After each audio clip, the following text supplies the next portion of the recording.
Yang terhormat Dekan Fakultas Ekonomika dan Bisnis Universitas Diponegoro, Bapak Profesor Dr. Suharno MSI.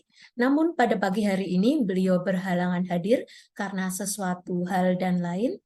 Yang terhormat Ketua Program Studi Magister Ekonomi, Bapak Wahyu Widodo, PhD. Yang kami hormati pula narasumber guest lecture hari ini, Bapak Ahmad Arsasani, MA, dan Ibu Ma'al Nailah, SEMSI, sebagai moderator pada acara hari ini, serta Bapak Ibu peserta yang berbahagia. Assalamualaikum warahmatullahi wabarakatuh. Selamat pagi, salam sejahtera bagi kita semua. Pertama-tama, marilah kita panjatkan puji syukur kehadirat Tuhan Yang Maha Esa yang masih memberikan kita sehat, nikmat, kesempatan, hingga kita dapat bersama-sama berkumpul, belajar, bersilaturahmi dalam acara guest lecture dengan tema Transition to Low Carbon Economy. Sebelum memulai acara, izinkan saya membacakan susunan acara pada pagi hari ini. Di antaranya yaitu 1. Pembukaan, 2. Sambutan dan pembukaan, 3. Pemaparan materi, 4. Diskusi, dan 5. Penutup. Sebelum memulai acara guest lecture hari ini, marilah kita berdoa menurut agama dan kepercayaan masing-masing agar acara dapat berjalan dengan lancar tanpa halangan dan hambatan apapun. Berdoa dipersilahkan.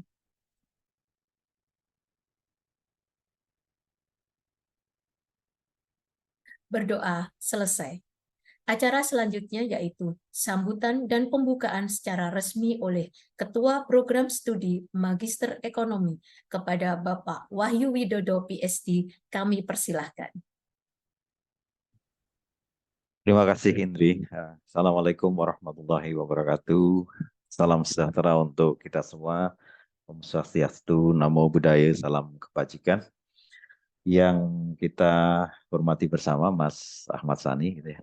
Halo Mas, saya panggil Ahmad apa Sani ya, saya lupa ini. Arsha. Oke lah. Pertama mohon maaf karena Pak Dekan tidak bisa memberikan sambutan karena ada acara direktorat. Saya kira salam dari Pak Dekan untuk kita semuanya. Mudah-mudahan acara ini memberikan manfaat ya, pesannya seperti itu. Dan kedua, terima kasih Mas Sani untuk bisa menyempatkan waktu. Kita selisih berapa jam nih ya? 12 atau 13 jam nih. Di sana jam 9 malam ya Mas ya? Iya, sekarang jam 9 Pak. Iya, oke. Jadi sebenarnya sudah capek ini ya, seharian bekerja.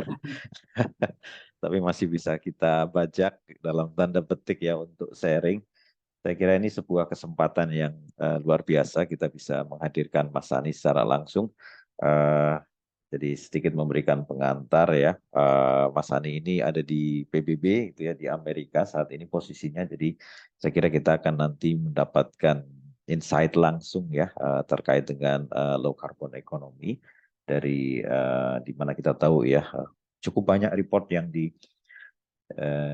dipublish sama PBB ini terkait dengan bagaimana kebijakan dan policy mengenai ekonomi rendah karbon ke depan gitu ya. Saya kira saya tidak ingin memberikan pengantar panjang lebar, nanti akan disampaikan sepenuhnya oleh Mas Sani. Dan terima kasih kepada Bapak Ibu mahasiswa semua yang join, teman-teman saya katakan begitulah ya. Agar ini rileks saja ya Mas Sani ya. Ya ini bukan forum yang, tapi ini rileks gitu. Yang penting ilmunya gitu kan. Yang join pada pagi hari ini di sini pagi-pagi sudah ini semoga nanti ilmunya bermanfaat dan bisa kemudian memberikan ya inspirasi untuk mungkin ke depan menjadi topik yang menarik nih untuk kajian-kajian atau research di bidang ekonomi rendah karbon yang tentunya kita semua semangat sekali ke sana meskipun implementasinya memang tidak semudah yang dibayangkan. Jadi Mas Anies saya juga sedikit berikan pengantar. Ini komposisi pesertanya macam-macam kita sharing ke seluruh mahasiswa yang siapapun yang bersedia untuk join, artinya ada waktu, dan juga ada beberapa Bapak Ibu dosen di sini ya. Saya kira nanti forumnya lirik aja Mas Hani, silahkan. Mau dalam bahasa Inggris boleh, bahasa Indonesia boleh, tapi jangan bahasa Sunda ya. Hanya beberapa yang tahu nih nanti gitu. Oke, saya kira begitu Indri pengantar dari saya, Bapak Ibu sekalian. Harapannya ke depan kita bisa ini lebih juga banyak forum-forum seperti ini. Kita dapat insight langsung dari ini ya, ini dari ininya lah pelakunya ya, Mas Hani di sana. Terima kasih Bapak Ibu semua, teman-teman untuk join di acara pagi ini. Bila taufik walhidayah, assalamualaikum warahmatullahi wabarakatuh. Saya kembalikan ke Indri, silakan Indri. Terima kasih kami haturkan kepada Bapak Wahyu Widodo PhD yang telah membuka acara dan memberikan sambutan pada pagi hari ini. Baik, sebelum memasuki acara inti, acara selanjutnya yaitu sesi dokumentasi, kami himbau kepada para peserta untuk dapat mengaktifkan kamera pada perangkat masing-masing.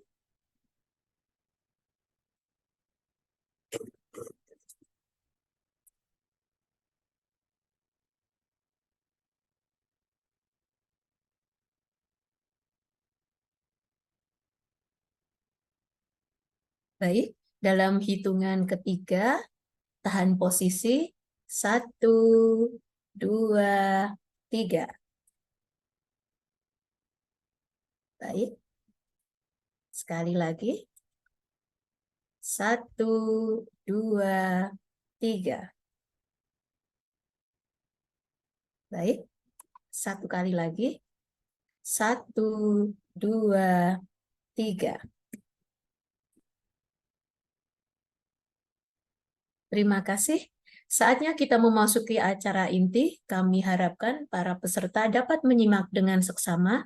Selanjutnya adalah pemaparan materi yang akan dimoderatori oleh Ibu Ma'al Nailiyah, SEMSI.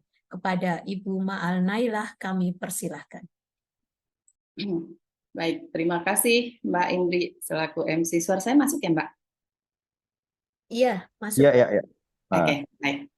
Ya.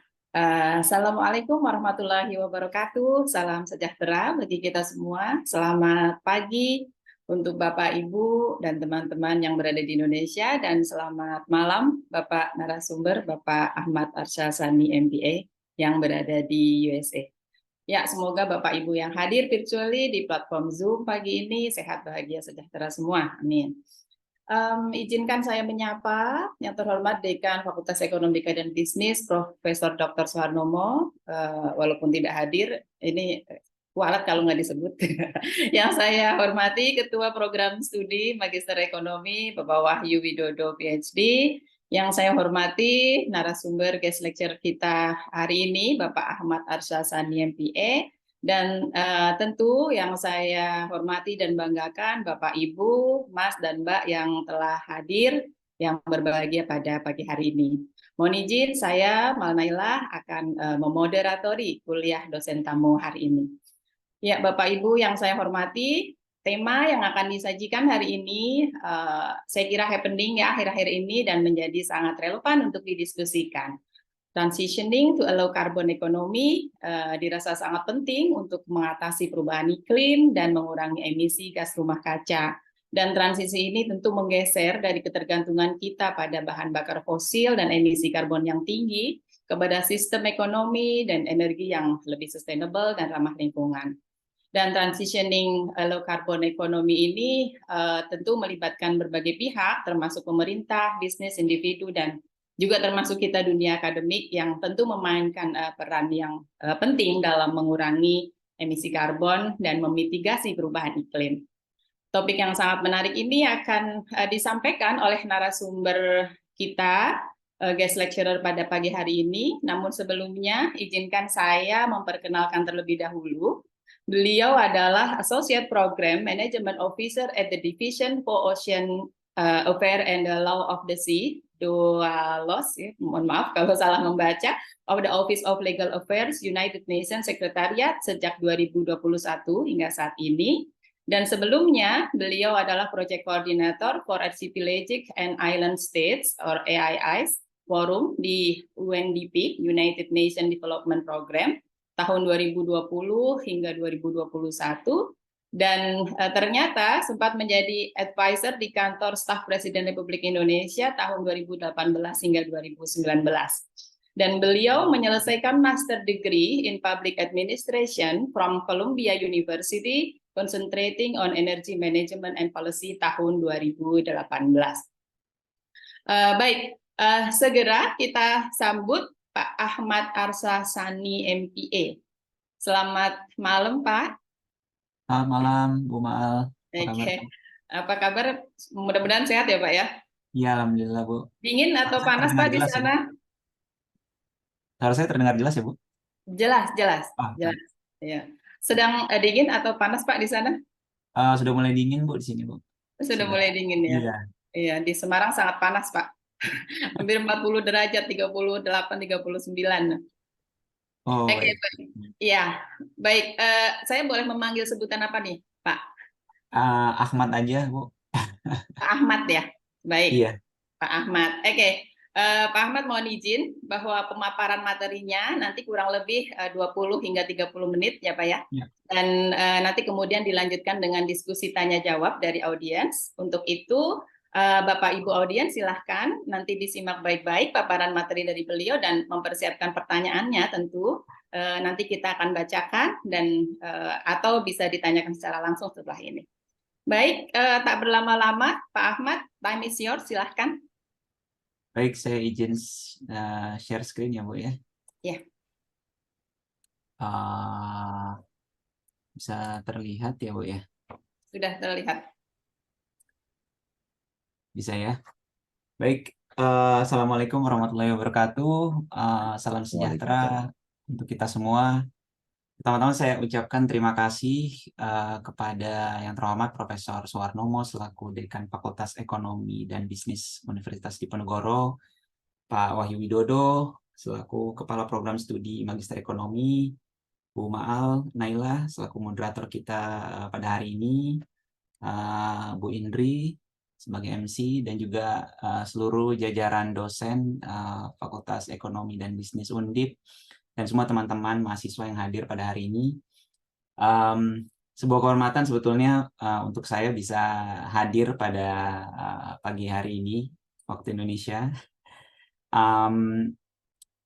Mungkin sebelum kita mulai, ada baiknya menyamakan ekspektasi dulu, jadi sehingga nanti mungkin enak apa yang mungkin bisa didapatkan dari diskusi kita hari ini. Saya tidak akan membahas teori secara mendalam karena memang sebetulnya pengalaman saya juga lebih banyak didapatkan itu bukan dari sisi teori, tapi lebih banyak dari working experience. Dan tujuan utamanya sebetulnya hari ini bukan untuk mengajarkan mengenai teori per se, tapi lebih kepada mungkin untuk membahas kerangka berpikir saya sebetulnya dalam melihat permasalahan yang tadi sudah sedikit disinggung oleh Bu Moderator. Dan justru saya berharap bahwa akan banyak diskusi dan masukan-masukan, dan harapannya akan mendapatkan pencerahan. Justru saya berharap ada wisdom of the crowd gitu ya, karena ketika saya melihat semua yang hadir pada hari ini, saya melihat Indonesian future leaders, policy makers, mudah-mudahan. Tapi yang paling penting adalah I see hope gitu ya, karena percayalah di masa seperti saat ini yang kita butuhkan adalah harapan, dan semoga ya yang kita tahu gitu ya, untuk saudara-saudara kita yang mungkin sekarang sedang dalam kondisi yang kesulitan, kita berharap semoga segera terjadi perbaikan dalam kondisi mereka, baik yang timpa bencana ataupun dalam kondisi perang. Nah, kalau kita membahas permasalahan yang mungkin dihadapi oleh semua negara pada saat ini, tidak terkecuali Indonesia, itu kita dihadapkan pada satu poin penting, yaitu bagaimana meningkatkan standar kehidupan dan kesejahteraan masyarakat di tengah tantangan kondisi perubahan lingkungan, begitu ya, perubahan iklim dan kerusakan lingkungan yang yang menurut para ahli itu disebabkan oleh aktivitas kita. Jadi berdasarkan temuan saintis dunia, aktivitas manusia ternyata mengganggu proses apa yang disebut dengan proses efek rumah kaca, gitu ya.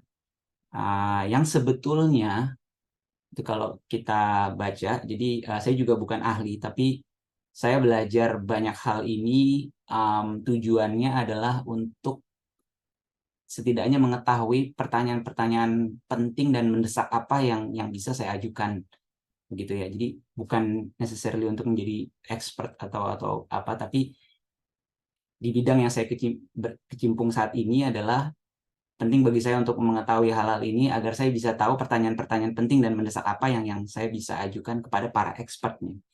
Jadi efek rumah kaca itu ternyata sebetulnya memainkan peran penting untuk menciptakan suhu bumi yang kondusif untuk mendukung kehidupan. Jadi tidak terlalu panas seperti di Venus ataupun tidak terlalu dingin seperti di Mars. Jadi orang menyebutnya itu Goldilocks planet, gitu ya. Bumi kita yang indah ini itu adalah Goldilocks planet. Suhunya adem-adem aja. Suhu rata-rata dunia itu bisa dibilang ada sekitar di 15 derajat Celcius, dan itu kondusif sekali untuk mendukung kehidupan, gitu ya. Dan itu karena efek rumah kaca. Nah, jadi kita tidak akan membahas ke dalam teori-teori fisika dan climate-nya, tapi kita akan hari ini fokus membahas mengenai energy management dan policy dan bagaimana kita menyikapi permasalahan yang kita hadapi saat ini. Sedikit disclaimer, saya tidak mewakili suara United Nations pada hari ini. Jadi saya betul-betul hari ini sebagai individu saja. Nah, mari kita mulai diskusi hari ini dengan bersama-sama melihat bagaimana saya memframe masalah yang kita hadapi saat ini, gitu kan ya. Jadi banyak orang yang menilai kalau standar hidup manusia pada hari ini itu kalau dibandingkan dengan let's say 200, 100 atau bahkan nggak usah jauh-jauh ya 50 tahun yang lalu itu sudah jauh lebih baik, gitu kan ya. Dan itu betul, tidak ada yang memungkiri hal tersebut, tapi nah di sini ada tapinya. Standar hidup yang lebih baik itu atau standar hidup yang tinggi itu belum dinikmati oleh banyak populasi manusia di bumi, gitu kan ya. Jadi kalau kita lihat dari statistik yang saya bisa dapat itu sekitar 83% penduduk bumi itu masih hidup di negara developing countries, gitu kan ya. Kemudian ada sekitar 800 juta orang yang masih berkutat dengan masalah kelaparan dan kemiskinan, gitu. Kebanyakan dari African countries. Nah, kalau kita lihat juga di peta itu, kalau kita lihat peta di sebelah kanan ini, yang diarsir dengan warna ungu ataupun ungu gelap dan ungu muda itu adalah negara-negara yang bisa dikategorikan sebagai low middle income countries dan low income countries, begitu kan ya. Memang secara wilayah dia tidak banyak, tapi kalau kita lihat secara populasi dia bisa dibilang cukup besar, begitu ya. Nah, di saat masih banyaknya negara-negara ini yang memiliki aspirasi untuk mencapai pertumbuhan ekonomi, memperbaiki standar hidup, lalu kemudian tiba-tiba dihadapkan pada sebuah masalah yang sebetulnya tidak baru, gitu kan ya. Masalah perubahan iklim ini dari beberapa artikel yang sempat dirilis oleh media-media luar negeri itu, bahwa saintis-saintis dari perusahaan minyak seperti ExxonMobil itu sebetulnya sudah tahu bahwa produk yang mereka jual, yaitu fossil fuels, itu akan berdampak terhadap global warming. Itu dari tahun 1960-an. Dan isu mengenai perubahan iklim sendiri sebetulnya sudah banyak dibahas, gitu kan ya. Bahkan di parlemen Amerika sendiri juga sudah sering dibahas dari tahun 80. Tapi pada saat itu mereka sedang growing. Dan isu ini secara politik tidak populer, gitu kan ya. Jadi tidak banyak mencuat ke permukaan. Nah, kemudian barulah kemudian mungkin di tahun 90-an, dan saya masih ingat sekali waktu itu pertama kali saya mendengar mengenai isu global warming adalah dari film dokumenterinya Al Gore yang judulnya Inconvenient Truth. Saya yakin juga di sini mungkin sudah banyak yang pernah mendengar, gitu kan ya. Nah,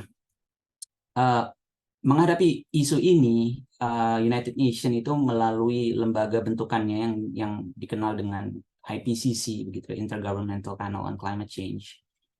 Itu di report mereka yang terakhir itu, jadi mereka mengisu report seperti yang kita ketahui setiap beberapa tahun sekali, disebutnya itu assessment report.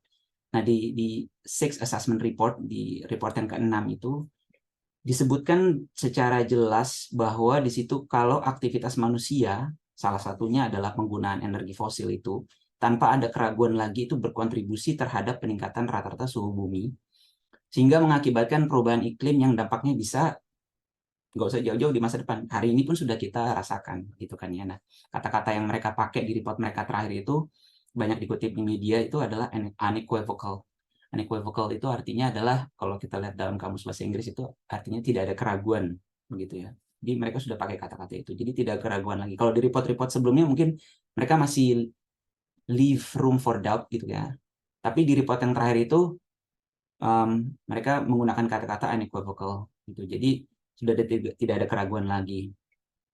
Nah, ketika negara-negara berkembang ini gitu kan ya mengalami peningkatan penduduk, pertumbuhan ekonomi yang pesat, konsumsi energi mereka pasti akan naik. Gitu kan ya. Dan untuk Indonesia sendiri yang kalau nggak salah terakhir di 2023 itu dikategorikan oleh World Bank masuk ke upper middle income countries ya. Mohon koreksinya kalau saya salah. Nah, ini juga pasti beraspirasi untuk meningkatkan standar hidup penduduknya dan konsumsi energinya pun akan naik. Nah, ini sebuah problem di saat jelas IPCC menyatakan bahwa kita sudah tidak ada waktu lagi, kita harus segera mencari cara untuk membatasi penggunaan energi fosil. Tapi di satu sisi kita masih sangat bergantung dengan energi fosil dan sebagian negara-negara ini dalam rangka bahkan setidaknya untuk keluar dari garis kemiskinan saja mereka masih harus mengkonsumsi energi fosil, begitu kan ya. Nah, disinilah problemnya. Nah, kalau kita bicara mengenai fokus kita pada hari ini, gitu kan ya, saya tidak akan menampilkan videonya, nanti bisa diputar sendiri begitu. Jadi kalau kita berbicara mengenai fokus kita hari ini, kita hanya berfokus kepada sektor energi, sementara banyak sekali sektor-sektor lain yang juga sebetulnya mempengaruhi masalah perubahan iklim. Nah, kalau kita berbicara mengenai hanya sektor energi saja, apa permasalahan utamanya? Permasalahan utamanya adalah energy trilemma. Sudah jelas. Energy trilemma itu apa? Jadi, energy policy makers di seluruh dunia itu sekarang dihadapkan pada tantangan bagaimana membalance mengenai masalah energy equity, energy security, dan juga environmental sustainability, gitu kan ya. Kenapa disebut trilemma? Karena seringkali ketika sebuah sumber energi itu secara elemen terjangkau, dia terjangkau secara secure, dia ada pasokannya di domestik, tapi ternyata tidak sustainable. Contohnya adalah yang paling gampang batu bara, gitu kan ya. Batu bara itu banyak, cadangan batu bara Indonesia sangat banyak, gitu kan ya. Dan ini allow Indonesia untuk menghasilkan energi atau listrik yang terjangkau untuk masyarakat. Secara supply-nya juga dia ada dalam negeri, jadi secara energi pun secure. Tapi ternyata dia tidak sustainable. Nah, di satu sisi kalau kita misalnya menggunakan let's say solar PV panel misalnya gitu kan ya, secara environmental mungkin dia lebih sustainable dari batu bara. Secara security, oke lah, kalau misalnya kita bilang solar irradiation, let's say di daerah timur Indonesia, di mana di sana tentunya lebih banyak clear sky gitu kan ya, tidak banyak awan mendung, itu bagus juga. Tapi secara harga seperti apa gitu kan, kalau kita lihat, apakah ini bisa memberikan akses terhadap semua orang gitu kan. Nah, di sini kita dihadapkan pada masalah equity. Kemudian, jadi energy trilemma inilah yang kemudian menjadi tantangan utama bagi para policy maker di sektor energi, dan kita akan kupas satu-satu gitu kan ya. Oh, sorry. Kok dia play lagu ya? Ternyata dia play. Oke. Nah, masalah yang pertama itu adalah energy equity. Dan kalau berbicara energy equity, kita nggak bisa tidak berbicara mengenai energy poverty gitu kan ya. Seringkali kita membahas mengenai masalah perubahan iklim, kita lupa kalau sejatinya kita masih dihadapkan pada masalah utama yang lainnya, yaitu masalah yang paling mendasar, yaitu kemiskinan, gitu kan ya. Dan energy poverty ini menjadi salah satu penyebab lingkaran kemiskinan yang diturunkan dari satu generasi ke generasi berikutnya. Nah, kalau kita lihat definisi dari energy poverty itu adalah ketidakmampuan sebuah rumah tangga untuk mendapatkan akses terhadap basic energy services. Basic energy services itu apa? listrik untuk membaca, untuk pencahayaan, dan kemudian energi untuk memasak atau clean cooking. Jadi ini adalah dua basic energy services gitu ya, yang bare minimum gitu, yang harus bisa didapatkan oleh sebuah rumah tangga. Dan kalau dilihat dari statistiknya, IEA World Energy Outlook 2022 masih ada sekitar 775 juta orang di seluruh dunia yang masih belum bisa mendapatkan akses terhadap electricity. Dan sekitar ada 10% penduduk dunia yang masih belum bisa mendapatkan akses terhadap clean cooking, lighting, dan juga heating. Nah, kalau di Indonesia mungkin heating tidak terlalu menjadi perhatian, tapi kalau di negara-negara dengan di temperate zone gitu kan ya, yang mengalami 4 musim, heating ini menjadi salah satu komponen penting sekali. Karena ya ketika musim dingin, ini bisa sangat dingin, dan heating itu bahkan untuk misalnya keluarga miskin itu kalau tidak ada heating itu bisa sampai menimbulkan korban jiwa gitu kan ya. Dan energy poverty ini juga menjadi challenge bagi negara-negara berkembang karena dampaknya terhadap terutama kaum perempuan, anak-anak, dan orang-orang miskin. Seperti misalnya di negara-negara ya lower middle income countries di mana kebanyakan mungkin perempuan masih di rumah menjadi ibu rumah tangga dan mereka harus memasak. Itu banyak yang masih menggunakan kayu bakar dan sebagainya, dan tidak dilengkapi dengan infrastruktur pendukung yang baik, dan seringkali mereka terekspos terhadap gas dari hasil pembakaran tersebut yang tentunya berpengaruh terhadap kesehatannya, dan juga terhadap hal-hal lain yang seperti misalnya education dan juga economic opportunities yang menjadi terbatas ketika misalnya sebuah rumah tangga itu tidak bisa mendapatkan akses untuk pencahayaan gitu kan ya untuk anak-anaknya. Karena bagi keluarga ini the only way untuk bisa keluar dari lingkaran kemiskinan adalah melalui education. Nah, itu adalah satu elemen dari energy trilemma. Nah, kalau di Indonesia sendiri seperti apa? Alhamdulillah kalau kita lihat sebetulnya dari statistiknya di 2022 kemarin akses electricity sudah sangat baik sekali ya. Aksesnya sudah mencapai 99,63%, clean cooking sendiri juga sudah mencapai 87%, thanks to kebijakan gas LPG 3 kg yang diluncurkan oleh pemerintah beberapa tahun yang lalu. Terlepas dari metode cara perhitungan kedua rasio tersebut yang mungkin masih banyak menimbulkan pertanyaan, tapi overall kalau kita lihat di sini ada sebuah kondisi yang lebih baik lah di Indonesia kalau dibandingkan mungkin negara-negara seperti di beberapa negara Afrika atau bahkan di Asia Selatan. Nah, kemudian kita masuk ke elemen kedua dari energy trilemma itu ya, kemudian yang disebut dengan energy security. Nah, energy security ini ada 3 aspek. Yang pertama adalah supply security, kemudian accessibility dan affordability, dan yang terakhir adalah acceptability. Nah, kalau kita lihat supply security, apa yang dimaksud dengan supply security? Jadi seberapa besar sebuah negara bergantung dengan supply dan dari mana, gitu kan ya. Di sini kemudian kita berbicara mengenai diversifikasi supply, sangat penting untuk meminimasi disruption. Jadi kalau kita lihat misalnya kondisi perang di Ukraine, ya kan, banyak para policymakers Eropa ternyata baru menyadari selama ini kemana aja gitu kan ya, baru menyadari kalau ternyata mereka sangat bergantung dengan supply gas dari Rusia itu, yang selama ini mungkin tidak pernah menjadi pikiran utama mereka sampai terjadi perang Ukraine. Dan ketika itu terjadi, ternyata mereka baru menyadari bahwa hampir setengah lebih dari pasokan gas ke Eropa itu dari Rusia sumbernya.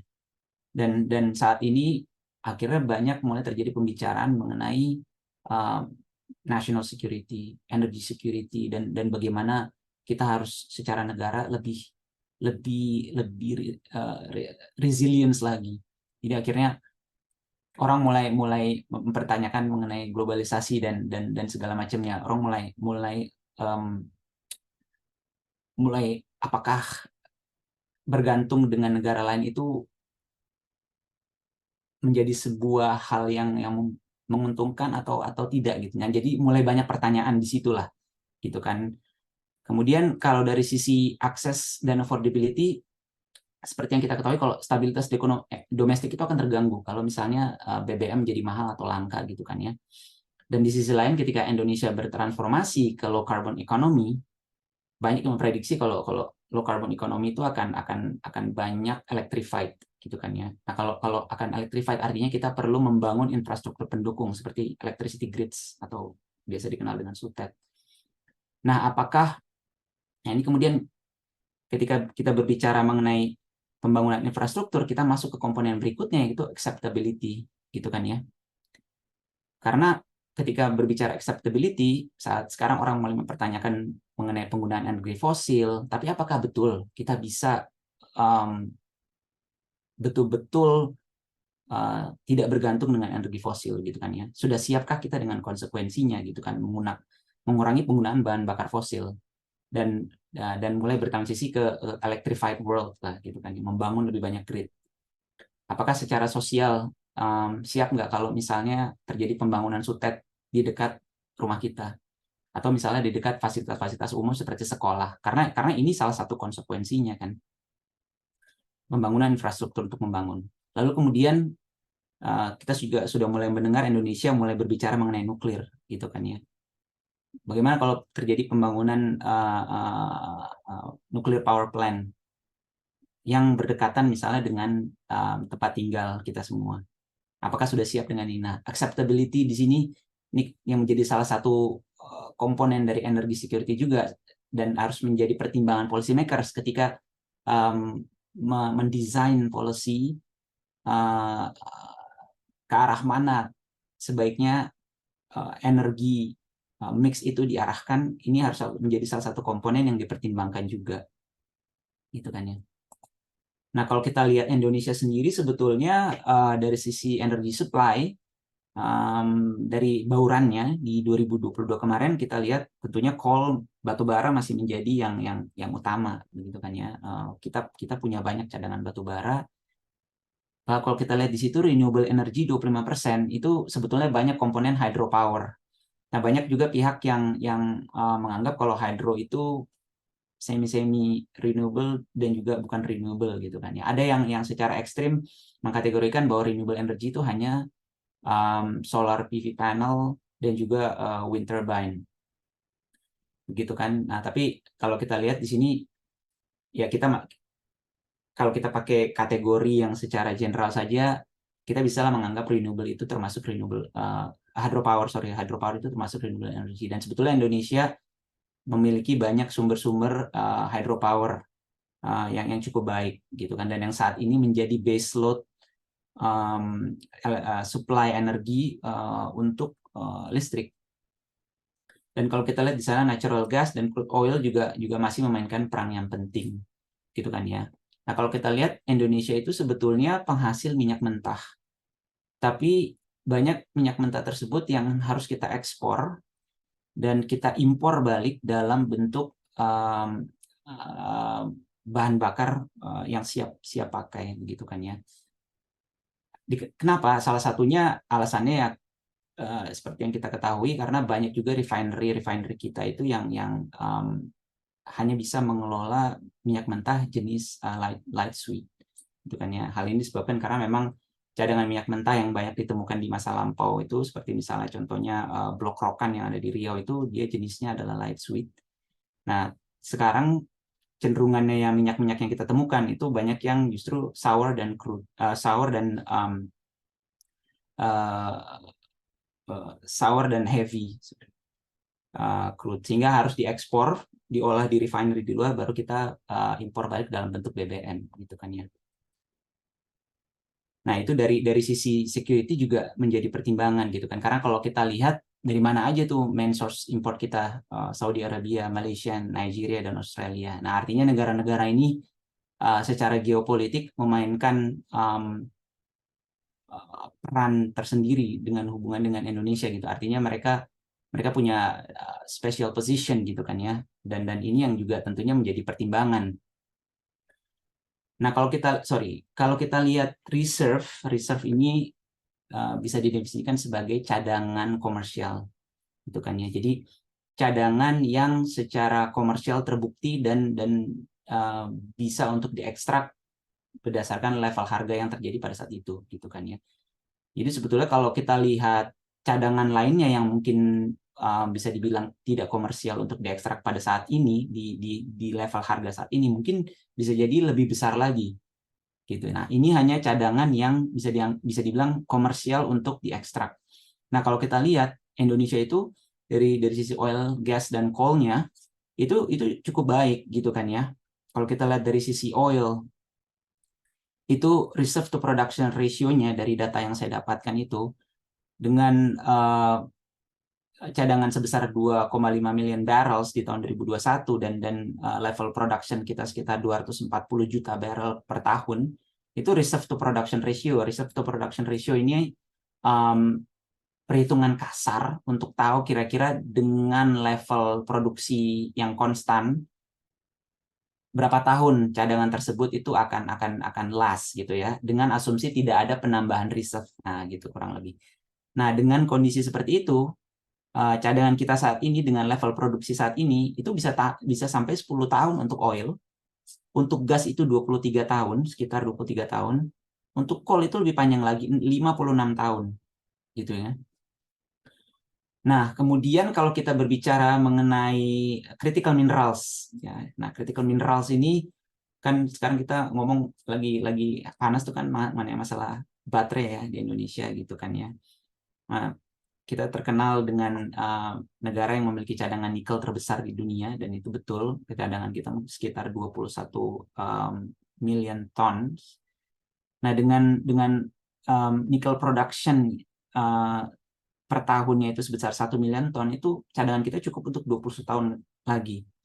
Kemudian copper atau tembaga yang banyak menjadi bahan untuk kabel listrik itu, cadangan kita sangat-sangat besar, dan ini bisa tahan sampai berpuluh-puluh tahun, gitu kan ya, dengan level produksi yang saat ini sekitar 100 million ton per year, cadangan kita ada sekitar 3.1 billion tons. Nah, jadi sebetulnya kalau kita lihat secara supply domestik, kita energy security kita cukup baik, bisa dibilang Indonesia, gitu kan ya. Nah, pertanyaannya adalah kemudian bagaimana kita memanfaatkan hal ini, gitu. Karena bisa jadi dengan transisi energi ini, apakah kita jadi bisa memanfaatkan semuanya itu, karena kalau untuk mendukung pertumbuhan perekonomian tentunya kan,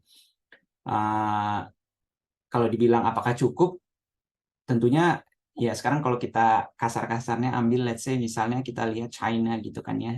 China di tahun 1950 post World War kedua atau Perang Dunia Kedua, sampai kurang lebih mungkin sekitar sampai tahun 1990, di mana mereka betul-betul sudah menjadi negara berkembang yang sangat maju. Mereka butuh sekitar 40 tahun kurang lebih roughly untuk bisa mencapai hal tersebut. Nah, kalau kita secara kasar saja begitu ya, kita mengasumsikan oke, kita butuh 40 tahun lagi lah untuk bisa sama dengan China, maka sebetulnya secara modal dalam negeri kita sudah ada, gitu, kita cukup, gitu kan ya. Nah, kemudian kita masuk ke elemen energy trilemma yang ketiga, yaitu mengenai masalah sustainability. Dan kalau kita lihat sumber utama greenhouse gas emission, kalau dari grafik yang di sebelah kanan ini, memang itu banyak dihasilkan dari penggunaan energi, gitu kan ya, pertama bahan bakar fosil.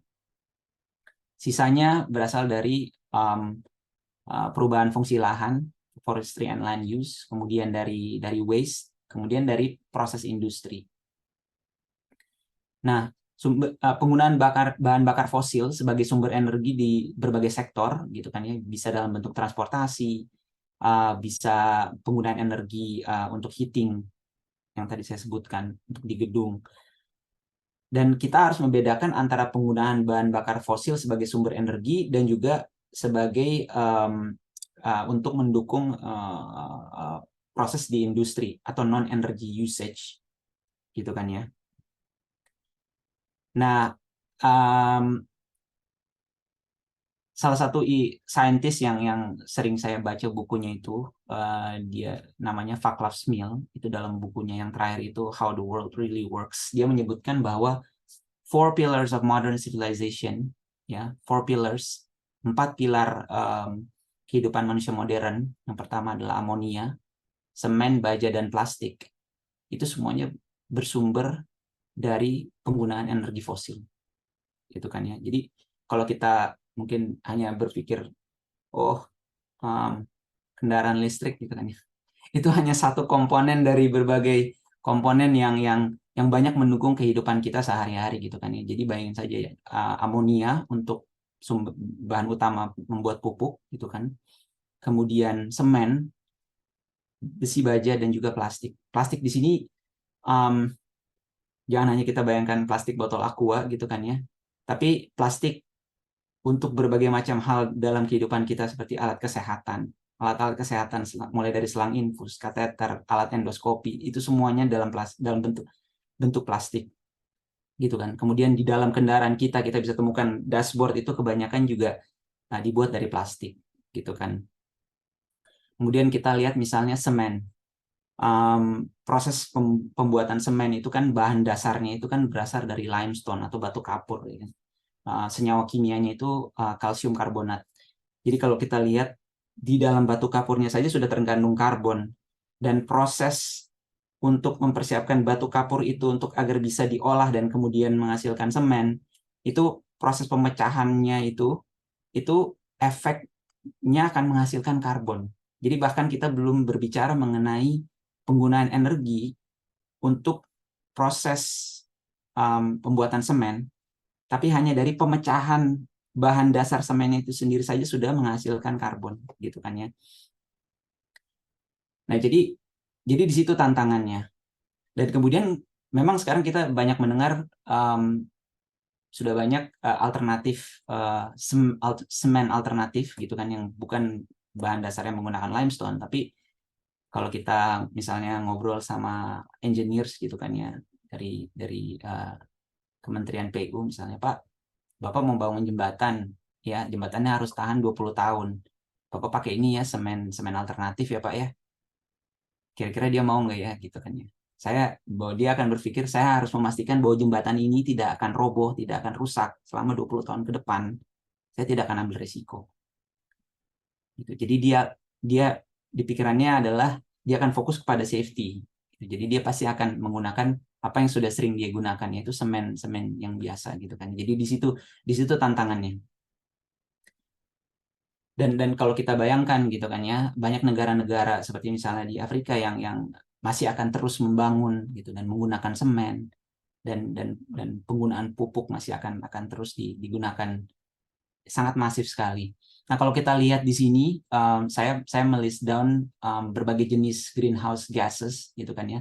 Saya urutkan mulai dari impact-nya terhadap global warming dari paling tinggi sampai paling rendah, gitu ya. Jadi istilahnya itu adalah global warming potential-nya, karena dia di compare dengan jadi baseline-nya itu adalah carbon dioxide. Jadi kalau gas X, global warming potentialnya berapa kali lipat kalau dibandingkan dengan karbon dioksida. Dan karbon dioksida itu ya karena memang jadi pembanding juga, dia ada di paling bawah. Justru secara warming impact, carbon dioxide itu adalah yang paling bawah. Untungnya, entah untungnya atau enggak untung, gitu ya, tapi secara komposisi di atmosfer pun dia yang paling banyak, gitu kan ya, karbon dioksida itu. Nah, kalau kita lihat urutan pertama itu ada sulfur hexafluoride.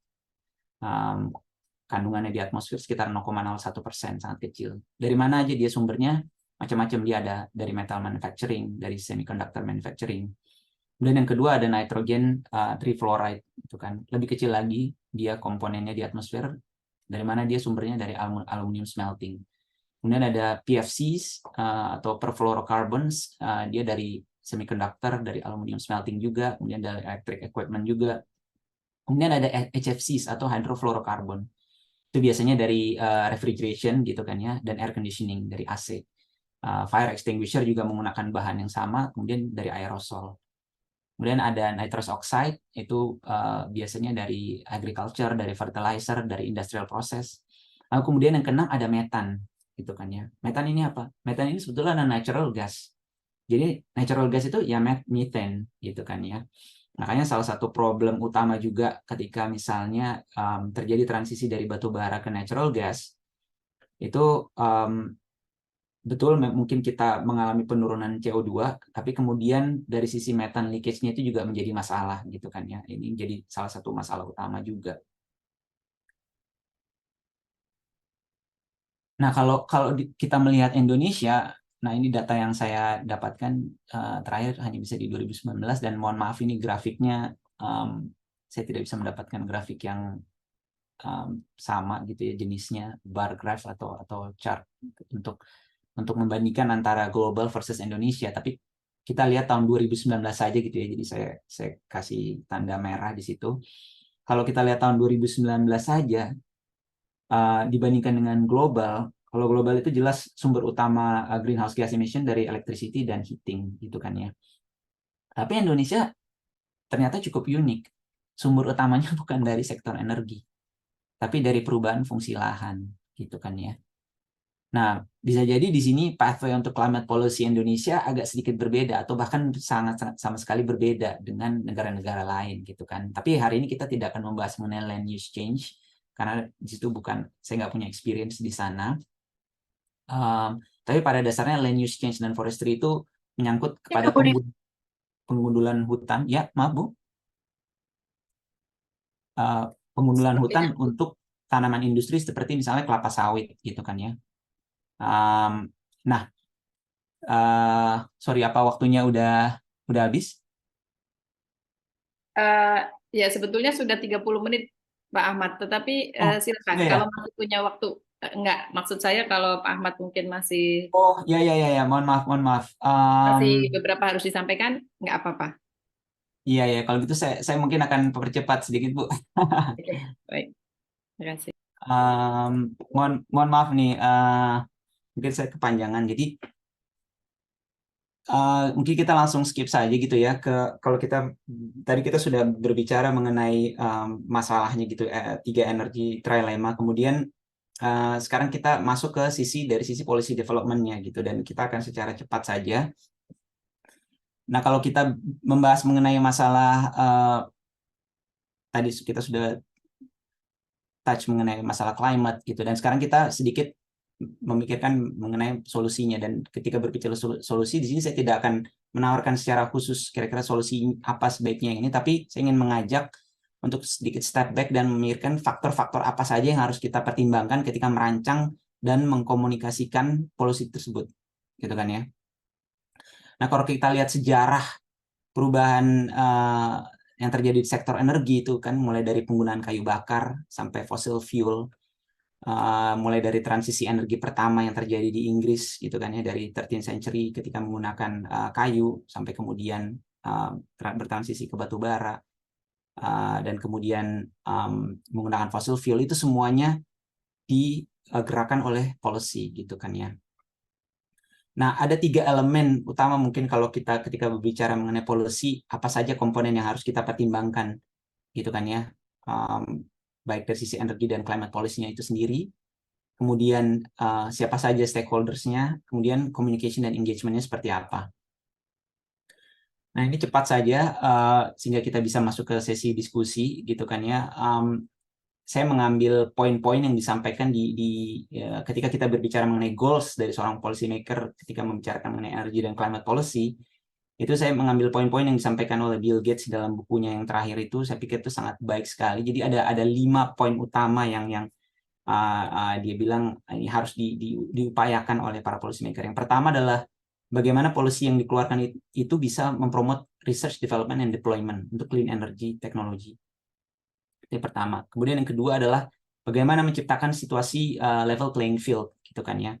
How to internalize efek dari karbon gitu kan. Apakah dengan carbon tax, apakah carbon cap and trade. Banyak sekali policy-policy yang bisa dipertimbangkan. Kemudian yang ketiga adalah bagaimana mengovercome non-market barriers. Non-market barriers ini contohnya misalnya adalah lack of information gitu kan. Orang kurang informasi mengenai penggunaan solar panel sehingga tidak terjadi adopsi seperti itu. Kemudian yang keempat adalah bagaimana memplanning untuk just transition. Karena bagaimanapun semua ini menyangkut human, menyangkut people. Tidak akan ada terjadi transisi kalau tidak didukung oleh ya para voters, begitu kan ya, simpelnya. Kemudian yang terakhir adalah bagaimana mengharmonize market, technological innovation, dan policy itu harus terjadi dalam waktu yang bersamaan dan terjadi secara selaras. Begitu. Nah, ini adalah stakeholder analysis. Mungkin sudah banyak Bapak Ibu semua atau teman-teman yang sering menggunakan ini, dan ini juga saya pikir ini adalah sebuah metode atau tools yang sangat simple tapi sangat efektif begitu ya. Ini masih saya gunakan juga sekarang di pekerjaan saat ini ketika merancang sebuah program untuk para beneficiaries kita gitu kan, program capacity building atau lainnya. Ini sangat membantu untuk mengidentify siapa saja yang menjadi beneficiaries dan apa saja yang kira-kira bagaimana pendekatan kita terhadap para beneficiaries itu. Dan ini kemudian terkait dengan komponen yang terakhir yang perlu kita pertimbangkan dalam komunikasi dalam masalah policy development, yaitu how to communicate the problems ya.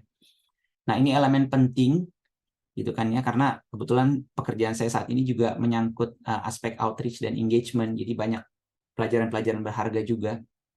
Jadi di era post-truth saat ini gitu kan ya, saat sosial media itu banyak dimanfaatkan oleh sebagian orang, banyak juga kalangan, bahkan dari kalangan public figure untuk memainkan agendanya gitu kan ya. Ini membuat kita policy maker, scientist, dan kalangan akademisi itu sulit untuk mengedukasi publik gitu dalam berbagai hal apa aja gitu kan, yang secara science, secara natural science, secara social science itu sudah diketahui gitu ya. Sebagai contohnya mungkin yang sering menggunakan Twitter gitu kan, kalau lagi ada isu apa tiba-tiba banyak bermunculan expert dalam berbagai hal gitu kan, kayak misalnya expert COVID lah, expert apa gitu kan, expert dadakan gitu kan yang muncul dengan thread-nya di Twitter, dan ini mendistort gitu loh, mendistort informasi gitu kan. Nah, bagaimana kita sebagai akademisi dan penggiat kebijakan publik harus menyikapi hal ini. Nah, ada satu buku yang sangat baik sekali itu yang ditulis oleh Katherine Hayhoe gitu, memberikan lessons learned juga, dan saya tulis di situ juga di reference di slide saya. Problem with facts. Jadi dia bilang gini, problem with facts, masalah dengan fakta. Fakta itu seringkali tidak bekerja secara optimal ketika isu yang kita bicarakan itu memiliki moral atau political elements, gitu ya. Ketika kita berbicara mengenai masalah fotosintesis misalnya, fakta itu akan sangat berfungsi gitu, karena di sana tidak ada moral atau political element. Tapi ketika kita misalnya berbicara mengenai climate, gitu kan, fakta itu akan menjadi sangat memicu perdebatan gitu kan ya, karena di sana ada political dan moral elements-nya. Di buku itu dijelaskan mengenai motivated reasoning gitu kan ya. Jadi orang itu berargumen, orang itu mendengarkan hanya untuk menjawab gitu kan. Jadi dia bukan mendengarkan for the sake of understanding, tapi orang itu kebanyakan mendengarkan untuk bersiap-siap menjawab gitu kan ya. Kenapa? Karena motivated reasoning, dia sudah emotionally driven gitu kan, sehingga informasi yang masuk ke dalam telinganya itu sudah selected, sudah dia proses, dan keseringannya itu adalah informasi-informasi yang dia cari atau dapatkan itu hanya untuk memvalidasi apa yang dia sudah percayai sebelumnya. Dan terkadang bahkan kemampuan untuk menghandle quantitative information itu justru orang-orang yang lihai dalam mengolah quantitative information itu seringkali terjebak dalam kondisi cherry picking information untuk memvalidasi that view-nya dia sendiri. Nah, ini yang menjadi masalah gitu kan ya. Lalu kemudian kenapa hal ini bisa terjadi? Nah, baik lagi, we're dealing with people gitu kan ya. We're dealing with people punya feeling dan people punya identity atau dia punya experience. Nah, ini sekali lagi saya ingin merekomendasikan sebuah buku, dan mungkin udah ada yang baca juga, yaitu bukunya Daniel Kahneman, judulnya Thinking Fast and Slow gitu kan ya. Jadi di dalam bukunya itu Daniel Kahneman menyebutkan ada dua sistem utama yang menggerakkan cara berpikir manusia. Sistem pertama itu adalah sistem yang dominan berdasarkan pengalaman, tapi dia ada di alam bawah sadar. Kemudian sistem yang kedua ini adalah sistem yang rasional, logik, tapi dia less dominan, dia agak males, dia pemalas. Seringkali dia lebih mengandalkan sistem utama, sistem yang pertama untuk mendukung kita dalam bereaksi, gitu kan ya. Makanya kenapa kadang-kadang kalau kita lihat sosial media, lihat informasi, like, share, gitu kan ya, tanpa kita berpikir dulu, karena sistem pertama kita itu lebih mendominasi, sistem yang hanya berdasarkan dengan pengalaman, sistem yang ada di alam bawah sadar dan lebih berdasarkan value dan tidak rasional dan logik, gitu kan ya. Nah, keseringan karena hal tersebut, kebanyakan kita itu ketika memahami atau mengambil sebuah tindakan itu dasari dengan menggunakan generalisasi atau rule of thumb. Tidak terlepas juga dari policy makers. Itu bahkan lebih policy makers. Mereka itu karena didesak dalam kondisinya itu mereka justru menghadapi situasi di mana mereka harus menggather information dalam waktu yang cepat sehingga mereka hanya bisa mengandalkan pengalaman dan value mereka aja gitu. Jadi karena mereka harus mengambil keputusan, ya udah saya generalisasi aja. Jadi sesuatu yang saya pelajari di masa lampau atau saya pahami di masa lampau, saya generalisasi. Padahal probably that's not the case. Dan seringkali generalisasi ini justru berujung kepada decision making errors gitu kan ya. Nah, bagaimana menyikapi hal ini? Nah, mungkin ini sedikit sharing saja dari pengalaman saya, dan setelah ini slide saya selesai. Terkadang memang obsesi kita adalah menyampaikan kebenaran gitu kan ya. Tapi jangan sampai itu membuat lawan bicara kita merasa sebagai the bad guy gitu kan, dan membuat mereka semakin antagonizing. Karena tujuan utamanya sebetulnya adalah bukan lu salah gua benar, tapi tujuan utamanya adalah membuat orang itu engage dulu dengan isunya.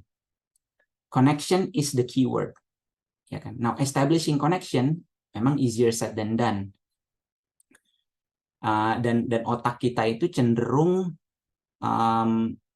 ya kan, untuk kalau ada sebuah masalah besar dia cenderung untuk tidak memperdulikan. Makanya kita sehari-hari nggak pernah memikirkan mengenai kematian kan, karena kematian itu terlalu berat untuk kita comprehend, itu tidak pernah kita bawa sehari-hari gitu. Jadi mungkin terkadang bahkan masalah climate pun terlalu berat. Jadi reaksi pertama natural seseorang itu adalah untuk tidak memikirkan mengenai masalah gitu kan ya. Nah, pada intinya adalah setiap orang itu punya peran, setiap kita ini punya peran, dan kita bisa memainkan peran yang penting. Apalagi dalam sebuah negara demokrasi di mana one person one vote, sangat penting bagi mayoritas publik itu untuk menggunakan suaranya berdasar informasi yang lengkap dan benar.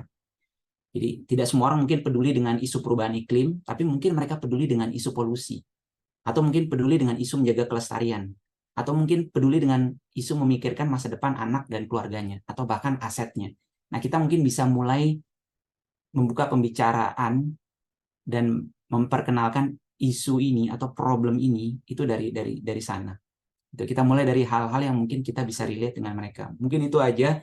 Mohon maaf saya terlalu panjang, mungkin presentasinya saya keasikan menjelaskan mengenai masalahnya, tapi demikian dari saya. Mungkin kalau ada pertanyaan silahkan. Saya banyak di appendix bisa banyak materi-materi yang mungkin nanti bisa dibaca sendiri. Mungkin demikian dari saya. Assalamualaikum warahmatullahi wabarakatuh. Waalaikumsalam warahmatullahi wabarakatuh. Terima kasih, thank you so much Pak Ahmad. Ya, memang asik sekali. Saya juga mendengarkan juga terlalu asik sampai lebih dari 45 menit ya. Saya cuma khawatir dengan waktunya Pak Ahmad sebetulnya. Kalau Pak Ahmad it's okay, available 3 jam ke depan nggak masalah gitu. Itu jadi limitasi waktunya Pak Ahmad sendiri sebetulnya. Kami nggak apa-apa ini sampai maghrib dari di sini. Baik, ya begitu, saya tidak perlu kemudian merangkum ya, tadi sangat clear penjelasan dan pemaparan materi dari Pak Ahmad, sangat menarik gitu, mulai dari current global situation gitu termasuk Indonesia dan bagaimana policy development yang perlu dilakukan, dan termasuk tadi satu yang saya ingat, connection is the keyword gitu ya teman-teman. Silahkan untuk teman-teman atau Bapak Ibu yang ingin bertanya boleh langsung raise hand mungkin supaya bisa directly bertanya dengan Pak Ahmad. Anyone, silahkan. Oh ya, ada Alfa ya. Silahkan, langsung saja, singkat dan jelas. Ya, terima kasih kesempatannya, Bu. Terima kasih Pak Ahmad atas pemaparannya yang sangat menarik. Ini saya ada pertanyaan. Sejujurnya kan materi topik tentang sustainability ini sangat-sangat krusial di era ini. Apalagi sekarang perubahan iklim juga bukan cuma perubahan, bahkan menjadi krisis. Nah, gimana sih dari pembuat kebijakan energi dapat secara efektif untuk menengahi tadi yang trilema energi tadi yang memenuhi kebutuhan secara security energi dalam jangka pendek, tapi juga mengejar tujuan keberlanjutan jangka panjang, tapi di sisi lain juga tetap memperhatikan faktor-faktor terkait equity. Dan boleh dielaborasi lebih lanjut nggak Pak? Mungkin apa indikator yang bisa kita gunakan untuk melihat kemajuan dalam menyusun trilema energi ini Pak? Gitu. Terima kasih.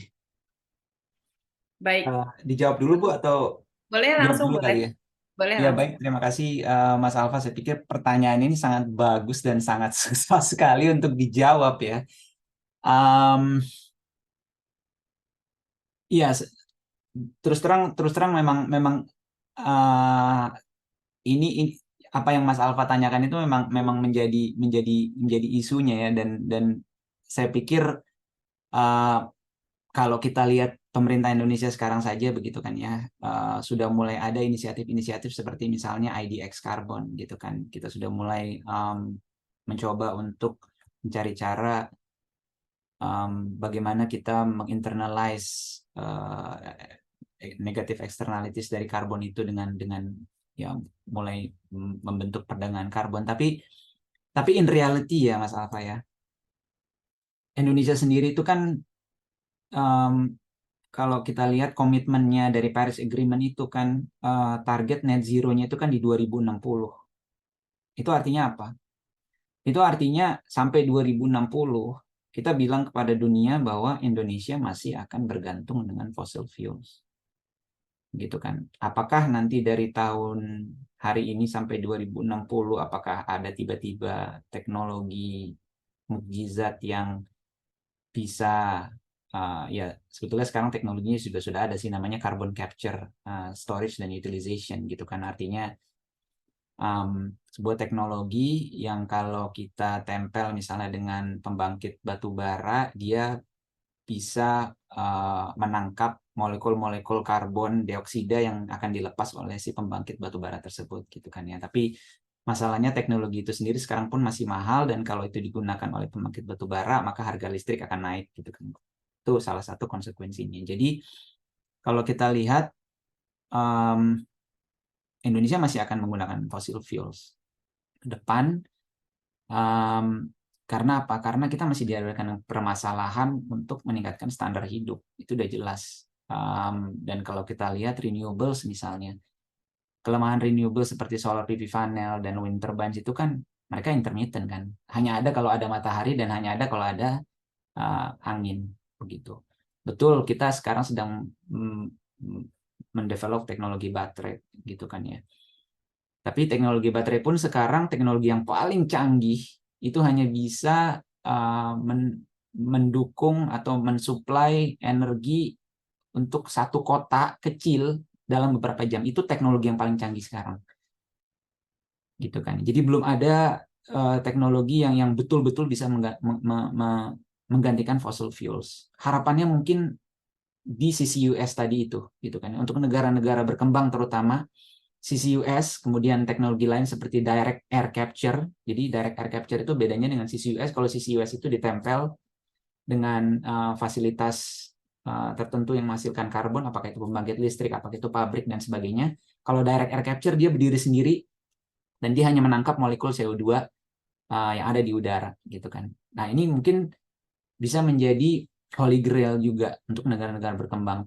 Ya, jadi sesuatu yang mungkin akan bisa membantu kita. Tapi apakah bisa dibilang miraculously kita akan bisa lepas dari fossil fuel bahkan dalam 10 atau 20 tahun lagi? Saya mungkin agak-agak pesimis gitu Mas Alfa. Jadi kalau ditanya, sorry mungkin jawabannya jadi panjang, tapi kalau ditanya kita lihat aja gitu dengan komitmen Indonesia untuk nationally determined contribution-nya untuk Paris Agreement. Kan kalau Paris Agreement itu kan mengharuskan setiap negara mensubmit nationally determined contribution. Jadi itu adalah komitmen mereka, komitmen penurunan emisi yang sifatnya voluntary.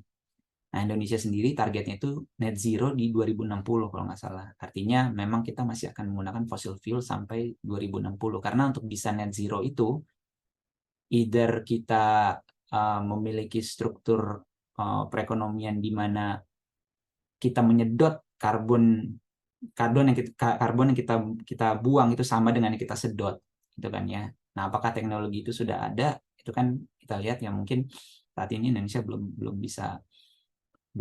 ada gitu. Dan indikatornya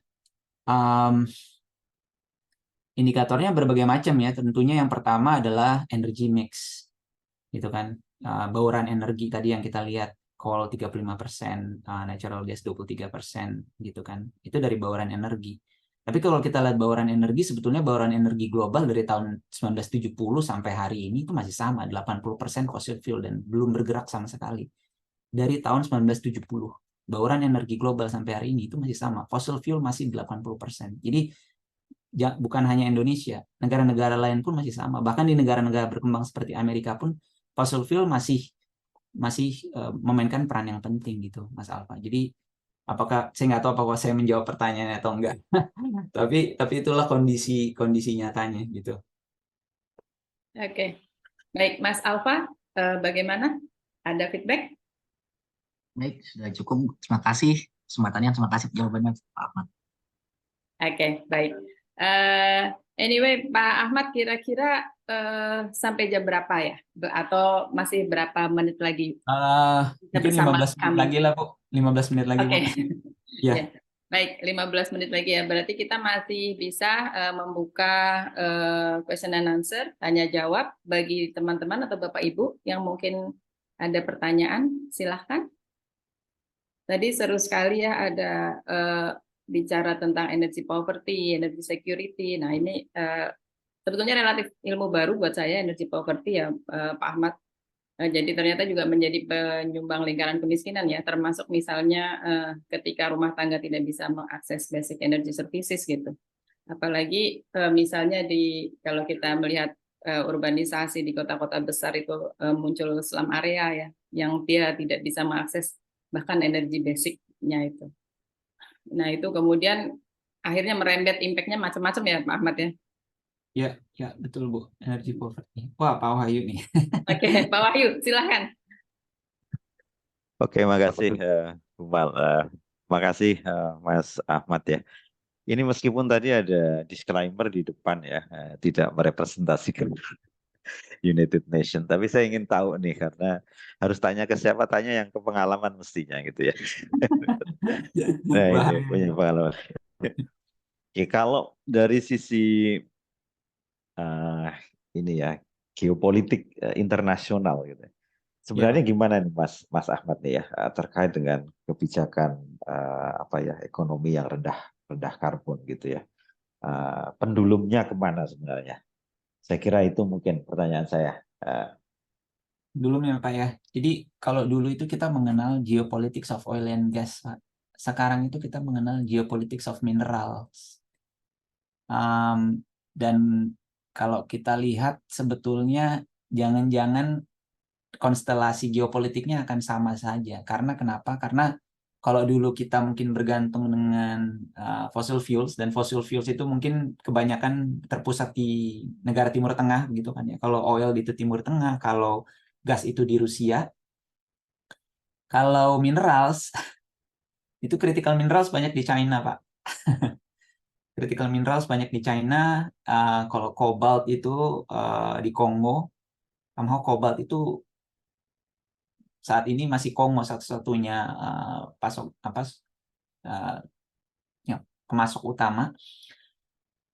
Nah, pembicaraan di tataran global itu juga sekarang lagi serius memikirkan mengenai masalah geopolitik mineral karena begini, kalau nantinya kita akan bertransisi China itu sekarang menguasai hampir seluruh supply untuk komponen-komponen seperti solar panel. Ya, kemudian juga kita juga kalau kita bicara hidrogen, Pak, itu salah satu yang juga banyak diperkirakan akan menggantikan liquid fossil fuels, itu adalah hidrogen. Itu mesin untuk membuat hidrogen itu namanya electrolyzer, itu sekarang juga yang produsen yang membuat yang paling murah itu juga China gitu ya. Jadi negara-negara Eropa itu juga sekarang lagi memikirkan ini nanti kalau kita transisi ini jangan-jangan kita malah jadi bergantung, pindah aja dari bergantung dari Middle East dan Rusia pindah ke bergantung ke China. Jadi banyak juga pembicaraan ke arah sana gitu, dan pada akhirnya konstelasi geopolitiknya kurang lebih akan sama gitu kan ya. Bagaimana meminimalisir ketergantungan dengan negara-negara lain. Akhirnya makanya kenapa kemarin Amerika itu mengeluarkan kebijakan Inflation Reduction Act-nya. Gitu kan. Di Eropa juga sudah dikeluarkan kebijakan serupa itu untuk menumbuhkan kemampuan industri domestiknya agar bisa mensuplai sendiri komponen-komponen renewables ini, mulai dari baterai, solar panel dan sebagainya. Dan saya pikir kalau berbicara Indonesia, arah kita sebetulnya itu sudah betul gitu kan ya Pak, dengan mencoba untuk membangun kemampuan dalam negeri itu sebagai produsen baterai gitu, mengingat kita juga banyak memiliki cadangan nikel, itu saya pikir arahnya sudah benar. Jadi sehingga itu nantinya ke depan itu kita jadi tidak terlalu bergantung gitu Pak dengan negara-negara lain. Jadi energy security ini nanti hanya akan berpindah saja dari yang sebelumnya oil and gas kemudian menjadi minerals, dan critical minerals itu juga hanya dikuasai negara-negara tertentu saja Pak.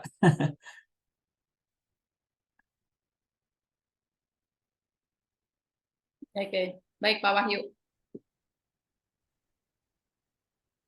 Pak Wahyu nampaknya out kah? Oh ya, Oke, oke, makasih Bu, makasih Mas Ahmad ya. Ya Pak. agak bahaya juga ya Pak ya.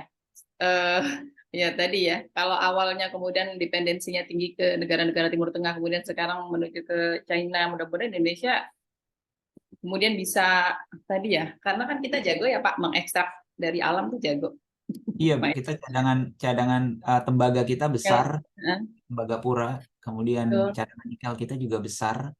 Jadi saya pikir di situ pemerintah harus betul-betul jangan hanya menjadi eksportir raw Mentahnya material ya. saja Iya, gitu, tapi kita hulu ke hilirnya harus kita kuasain juga Bu. betul. Iya, Dan saya pikir pemerintah arahnya sudah cukup benar dalam hal ini. itu cukup tepat ya Pak ya.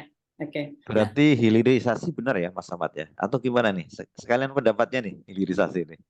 Saya sih setuju sih Pak dengan hilirisasi, karena begini, selain juga masalah supply security, ini masalah just transition juga sih Pak. Ketika nanti kita bertransisi, kemana akan kita alokasikan para pekerja-pekerja yang sebelumnya bekerja di industri fosil, di industri batu bara, di tambang-tambang gitu kan ya. Nah, ini salah satu yang menjadi concern juga dari sisi aspek just transition, dan saya pikir Indonesia juga sudah menjadi negara berikutnya setelah South Africa yang akan segera didanai oleh beberapa investor yang akan mendukung just transition program kita, Pak. Saya pikir itu sebuah kabar yang baik juga gitu. Dan kita bisa mengambil contoh dari South Africa mengenai just transition di sana gitu kan. Karena just transition itu kan aspek-aspek yang coba diperhatikan. Yang pertama adalah mengenai masalah worker allocation-nya kan. Kemana mereka akan dialihkan. Kemudian yang kedua adalah bagaimana meretire plan batu bara gitu kan. Jadi kalau nanti ya tambang-tambang ini kita tutup, kemudian power plants juga kita tutup, tentunya kan pekerja ini harus dialihkan. Nah, dengan kita hilirisasi gitu kan, kita juga akan tetap istilahnya menyediakan lapangan pekerjaan. Mungkin tidak akan secara direct begitu ya, karena mungkin butuh skill yang berbeda juga gitu. Tapi saya pikir akan dengan sedikit training dan sebagainya bisalah kita coba untuk kita transisikan gitu kan, karena ini akan menjadi isu juga Pak, soalnya kalau kita tidak memikirkan mengenai bagaimana pekerja-pekerja ini akan kehilangan pekerjaannya. Karena nanti dari sisi political support-nya, nah ini dia nih yang menjadi kuncinya. Ketika pekerja-pekerja ini mulai menyadari bahwa pekerjaan mereka akan terancam, mereka akan menolak, Pak. Sekarang isunya belum terlalu mencuat aja dan belum menjadi political uh, uh, elemen di Indonesia, mungkin tidak seperti mungkin di Amerika atau di negara-negara berkembang. Kalau di sini lagi panas gitu kan isunya mengenai climate ini gitu. Dan bisa kita lihat dampaknya kemarin di pemilu yang di tahun 2016, Hillary Clinton ketika dia salah berbicara mengenai bagaimana dia akan menutup tambang-tambang batu bara gitu kan. Dia bilang kita akan put all coal miners out of job. Di situ backfire. Ya, baik. Oke, Pak Ahmad, ada pertanyaan nih di kolom chat dari Pak Silahul Mukmin. Terlepas dengan adanya dampak positif transisi energi untuk kualitas aspek lingkungan, sependek yang saya tahu ada potensi negatif, yaitu potensi kenaikan harga atau greenflation, dan potensi tingkat pengangguran karena perubahan struktur yang tadi disampaikan. Yang saya tanyakan, bagaimana policy maker mengakomodasi potensi negatif tersebut, Pak Ahmad? Iya betul. Jadi kalau berbicara mengenai renewables ini memang ada yang, kalau Bill Gates itu dalam bukunya dia bilang green premium ya. Salah satu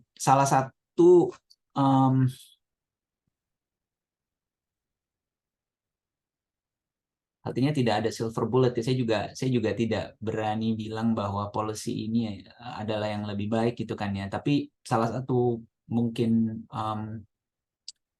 yang bisa dilakukan adalah misalnya kita bisa membantu rumah tangga yang miskin misalnya ketika terjadi transisi, itu adalah dari sisi subsidi lah ya. Tentunya kita itu salah satu bentuknya kan ya.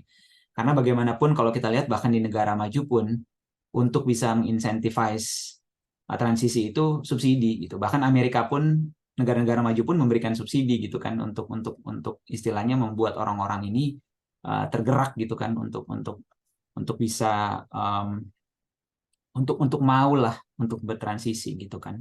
Jadi dari sisi harga saya pikir yang bisa dilakukan adalah pada akhirnya memang ya create level playing field. Karena kalau kita bilang sekarang harga itu murah, karena sebetulnya kita belum internalize efek negatif karbon kan. Jadi kalau kita mulai menginternalize negatif efek dari karbon, maka sebetulnya disitulah harga realnya sebetulnya, ya kan? Jadi harga yang sekarang itu justru belum mungkin merefleksikan negatif impact dari karbon itu tadi gitu kan. Dan memang akhirnya untuk konsumen yang mungkin untuk kalangan menengah ke atas, pada akhirnya ya bagaimana antara energi bersih dan harga-harga yang maksudnya dengan energi bersih dengan energi yang dari fossil fuel itu bisa sama lah level playing field-nya. Makanya kita harus menginternalize harga karbon. Tapi kalau untuk rumah tangga menengah ke bawah, saya pikir solusinya terutama untuk listrik mungkin adalah subsidi gitu kan ya. Nah dari sisi pengangguran tadi sudah kita bahas mengenai just transition. Sebisa mungkin kita harus bisa pertama mengidentify dulu stakeholders yang akan terimpact gitu kan ya. Salah satunya misalnya kita ambil contoh, kalau nanti tambang batu bara kita tutup, kemana nih akan kita alihkan pekerja-pekerja tambang ini? Apakah mungkin dia akan bisa bekerja di tambang-tambang nikel misalnya? Ya kan, apakah perlu upskilling atau reskilling gitu kan para pekerja-pekerja ini? Artinya ini tidak akan mudah dan ya sejauh ini mungkin itu yang masih yang bisa saya sampaikan gitu. Dan memang ini agak kompleks dan setiap negara itu polisinya akan berbeda-beda sih. Karena setiap negara itu punya challenge-nya sendiri-sendiri. Tidak bisa policy di South Africa misalnya diterapkan di Indonesia itu nanti akan berbeda juga gitu policy just transition-nya. Kira-kira seperti itu. Mohon maaf kalau mungkin belum menjawab pertanyaannya, tapi saya pikir itu sih. Baik, Pak Ahmad. Pak Silahul Mukmin, ada feedback atau cukup? Ya, terima kasih. Mohon izin tadi pertanyaannya lewat chat ya. Ya, saya rasa sudah ada cukup pandangan dari jawabannya Pak Ahmad. Dan ya, terima kasih untuk jawabannya. Baik, Terima kasih. baik. 3 menit lagi untuk 15 menit, Pak Ahmad. Siap, Bu. Atau gimana? Satu lagi atau Boleh, dicukupkan? boleh, Bu. Satu lagi boleh, Bu. Baik, silahkan audiens, Bapak Ibu, satu kesempatan pertanyaan lagi untuk Pak Ahmad sebelum Pak Ahmad meninggalkan kita. Tadi ya migrasi ke istilahnya mungkin green jobs ya, Pak Ahmad. Itu apa itu kalau istilah green jobs tuh pekerjaan-pekerjaan Mungkin bukan green jobs juga sih, Bu, karena mungkin apa masih tuh? banyak juga pekerjaan-pekerjaannya nanti akan melibatkan kegiatan ekstraksi ya, ekstraksi Mas ekstraksi ya tambang gitu kan. nikel gitu ya. Iya. Karena ketika nanti kita bertransisi, konsumsi mineral-mineral ini akan naik berpuluh-puluh kali lipat gitu kan ya. Demand terhadap nikel, demand terhadap litium, demand terhadap kobalt gitu kan, semua komponen-komponen pendukung baterai gitu kan. Itu masih akan memerlukan kegiatan ekstraksi sumber daya alam gitu. Yang bisa dibilang sebetulnya tidak jauh berbeda dengan kegiatan Dengan yang ekstraksi fossil sebelumnya ya, fuel saat ini gitu. sulfur atau batu bara. Oke, baik. Ya, nampaknya belum ada pertanyaan ini Pak Ahmad. Kalau gitu mungkin jika memang sudah tidak ada pertanyaan lagi dari audiens, boleh closing statement dari Pak Ahmad sebelum meninggalkan kita, sebelum harus kondur ya, mungkin ini masih di kantor katanya. Ini udah jam 10 malam berarti ya di sana ya Pak Ahmad. Silakan. Iya betul, Bu. Ya. Closing Untung nggak ada statement. ini ya, nggak ada begal ya kalau di sana ya Pak ya. Kalau di sini agak ngeri nih pulang jam 10 malam. Waduh, sama aja, Bu. Di sini juga begalnya banyak juga, Bu. Ada ya. Iya. Baik, silakan Pak. Mungkin kata-kata penutupnya ya saya udah nyiapin, tapi hilang Ya. kata-kata saya nih. Ya. Aduh. Yang pertama mungkin ya ini saya dapatkan juga dari buku-buku yang saya baca itu ya. Jadi kalau yang pertama itu dari saintis favorit saya itu si Vaclav Smil, dia bilang bahwa seringkali kita melihat proyeksi-proyeksi gitu kan ya, 2050, 2030, 2035 gitu kan. Semuanya end up dengan angka 0 atau angka 5 gitu kan ya. Proyeksi 2050, 2060. Tapi keseringan proyeksi-proyeksi itu salah gitu kan ya. Kenapa? Karena menurut dia apa yang akan terjadi di masa depan itu berdasarkan apa yang kita lakukan hari ini gitu kan ya. Jadi makanya kenapa proyeksi itu selalu salah, karena sangat sulit untuk memperkirakan apa respon yang kita lakukan ketika kita dihadapkan pada sebuah masalah gitu kan ya. Dan saya pikir apakah 10 tahun atau 20 tahun lagi akan terjadi seperti yang saintis-saintis itu perkirakan, misalnya heat waves yang akan terjadi secara sering dan lain-lainnya, mungkin bisa jadi tidak gitu, karena ternyata kita berhasil merubah keadaannya gitu kan. Dan saya pikir itu yang harus kita selalu tanamkan, bahwa apa yang terjadi di masa depan itu berdasarkan apa yang kita lakukan hari ini gitu kan ya. Kemudian yang kedua, dari salah satu yang menulis buku Saving Us itu si Catherine Hayhoe, itu juga dia bilang bahwa bagaimanapun itu kita tidak bisa memungkiri rules of physics gitu kan ya. Mungkin kalau sifatnya kalau kita orang yang religius itu sunatullah, kita tidak bisa memungkiri rules of physics. Rules of physics-nya bilang kalau kita mengemit karbon, ya akan terjadi pemanasan rata-rata di permukaan bumi. Itu rule of physics-nya. Jadi nggak ada yang bisa kita lakukan gitu kan ya. Dan mencoba untuk tidak memikirkan masalahnya, atau misalnya mencoba untuk tidak memperdulikan atau optimis berlebihan, itu adalah mungkin sebuah hal yang salah kalau menurut dia gitu. Jadi kita harus tetap terus mawas gitu, dan terus berpikir keras mengenai bagaimana kita akan deal dengan isu ini gitu kan ya. Memang terlihat sangat kompleks dan sangat masif, tapi ya kita mulai aja, kita mulai dari hal-hal yang kecil itu tadi gitu kan. Kemudian yang terakhir mungkin yang bisa saya sampaikan itu adalah